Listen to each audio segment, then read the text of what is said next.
Hello everybody, it's Sabre Wolf, and yeah, I'm back with another D&D breakdown for you, doing another subclass from the good old tal'dori Reborn book over here. It's filled with a lot of cool stuff, and there's a recurring theme I've noticing with this expansion, campaign, subclass, whatever you want to call it. It's taking a lot of good with the bad. It's taking like dark arts and applying it to like being a positive thing. It's really interesting getting into that. It's kind of like the Druid of Spores, or maybe a Necromancer. That's kind of how the party. It's that the whole entire book here. It's got that kind of vibe to it.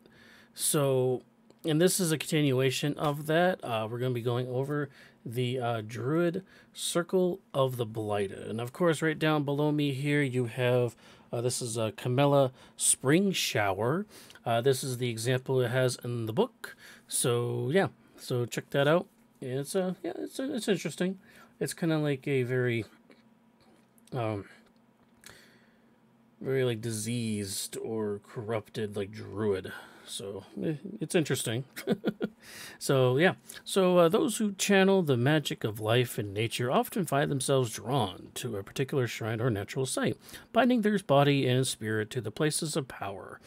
Such druids draw vitality from their chosen location, protecting it with their lives. But not all succeed in defending these sacred realms.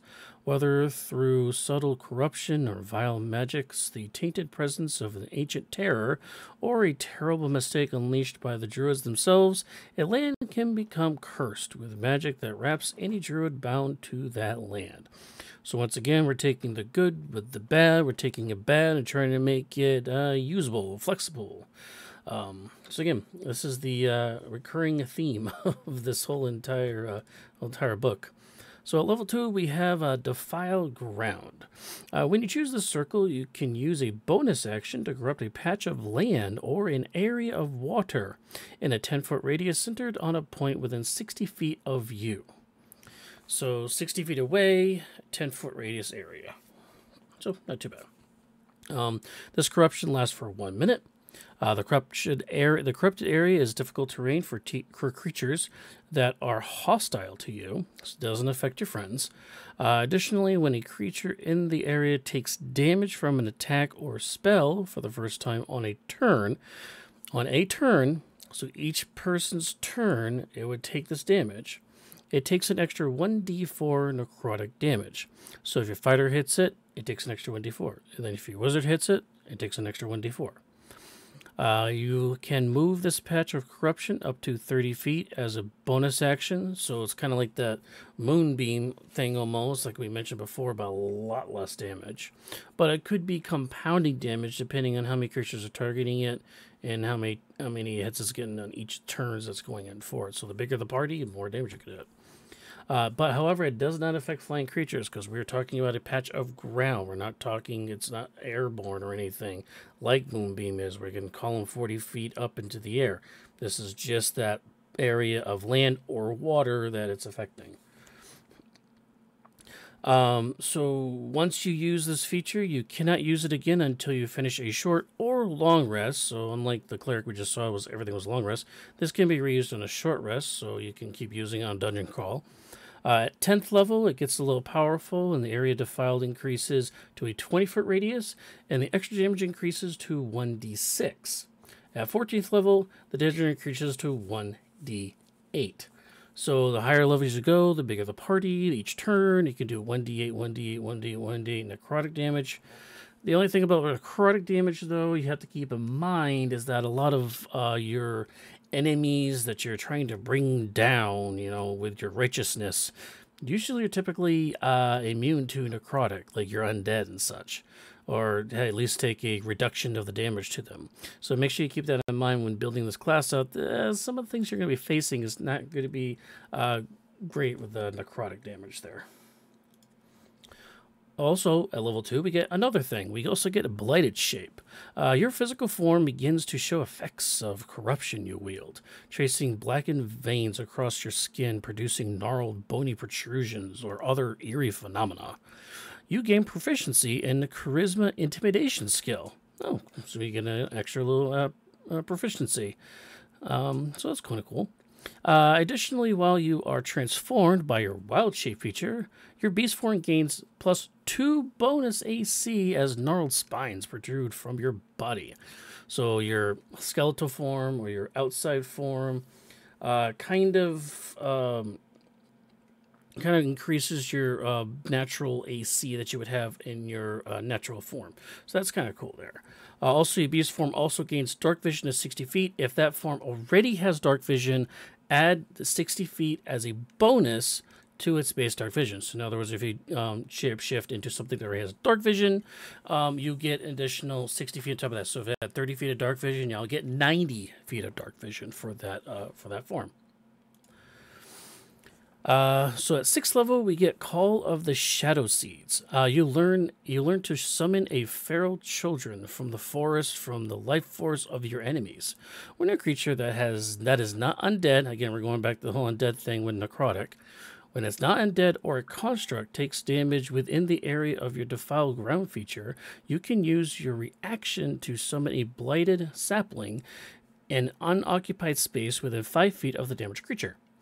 You can direct the sapling to make an attack against any creature within 5 feet of it as part of this reaction. So when you actually create the sapling, you get that attack off at the same time. So it's all part of that reaction. The sapling then acts on your initiative, obeying your verbal commands.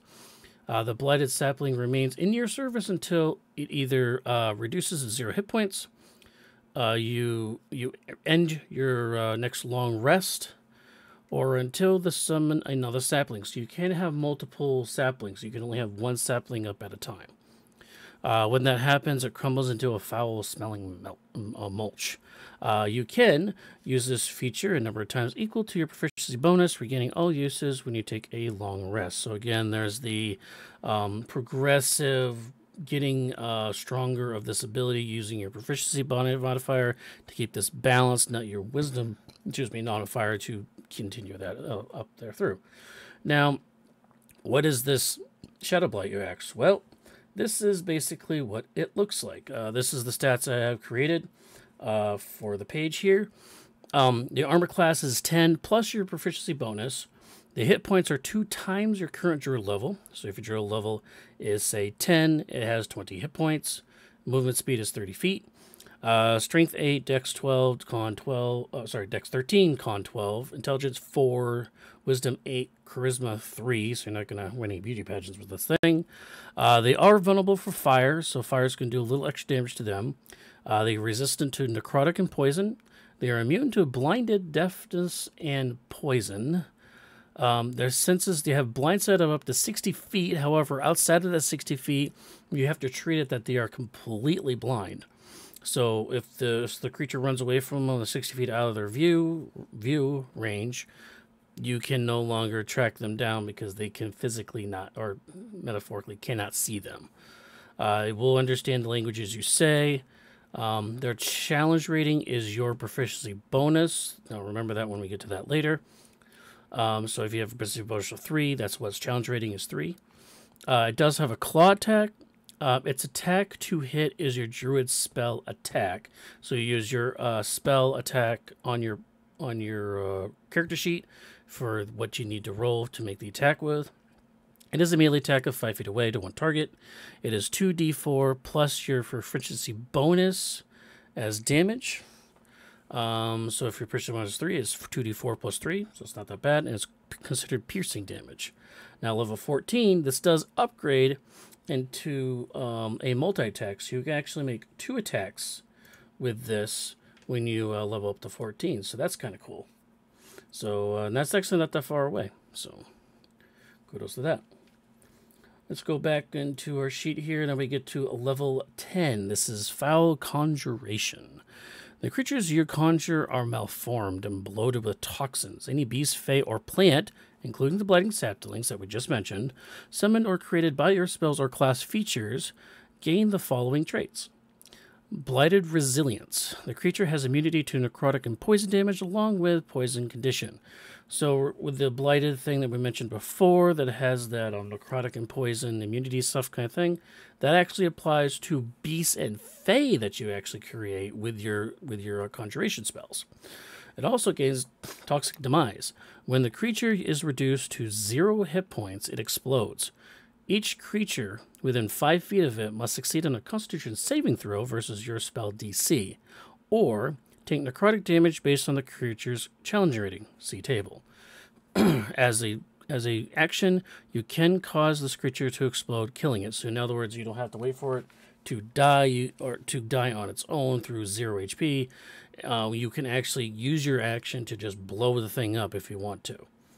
So the question is, what's the damage? Well, this is what we're looking at for damage. Toxic Demise damage table is that if it's a quarter or lower, the CR rating of that creature's quarter or lower, it does 1d4 necrotic damage. At a 1/2 creature rating, it is 1d6 necrotic damage. If it's a challenge rating 1 or higher, is 1d8 necrotic damage equal to the creature's challenge rating. Now, let's go back to that challenge rating on the creature here that we had. So this Blighted, if its challenge rating is based on your proficiency bonus. So your proficiency bonus is 3. That means its challenge rating is 3.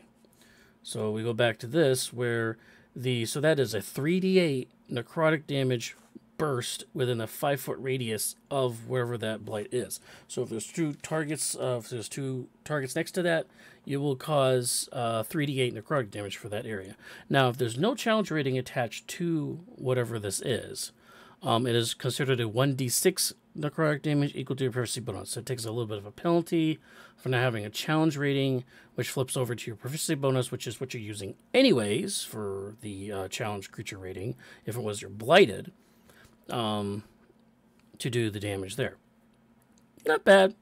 It's a little mini boop, a little burst. You can make two attacks and then explode or whatever. It's a little added you could say a little positioning, area controlling ability, where if you can just kind of control the map a little bit by putting him in a certain spot, the DM is going to be a little afraid to try to go through that area. You can just explode it at on their turn to just annihilate whatever is there. 3d8, it's not too bad damage. It's not crazy damage at this point level, but you know it does a little bit. But again, remember, necrotic damage is not always the best kind of damage versus things you're fighting in the world of Dungeons and Dragons, because they're probably immune to it or weak or stronger against it. And the last cap ability is the level 14 Incarnation of Corruption. Your physical form begins to take on the traits of the land you are bonded to. Your skin grows ashen, your eyes darken, or they turn completely white. Spines and jagged spurs start to emerge from your body. Here's what you gain. You gain resistance to necrotic damage. You also gain +2 bonus to your AC. So even if you're not in your beast form, you get the +2 bonus to AC. And whenever you start your turn within the radius of your corruption created by a defiled ground feature, which you got all the way at the beginning, you can use the bonus action to gain temporary HP equal to your proficiency bonus. For having this being a cap ability, I mean, the +2 AC is pretty good, and the resistance to necrotic damage is also pretty good because some things are going to do necrotic damage to you. The temporary hit points aren't the greatest, because if you were following along with our campaign, the first part of our campaign, you can see that on Friday nights at 7 p.m. Eastern, right here on Sabre Gaming with 2 M's, that there are artificer abilities, even at much lower levels, that can give entire parties around your construct 10, 12, 14 temporary hit points each. This only gives you like 3 or 4 temporary hit points. And that's only for you. And the trade-off is you get resistance to 1 type of damage and +2 bonus to AC when something wants to fight you.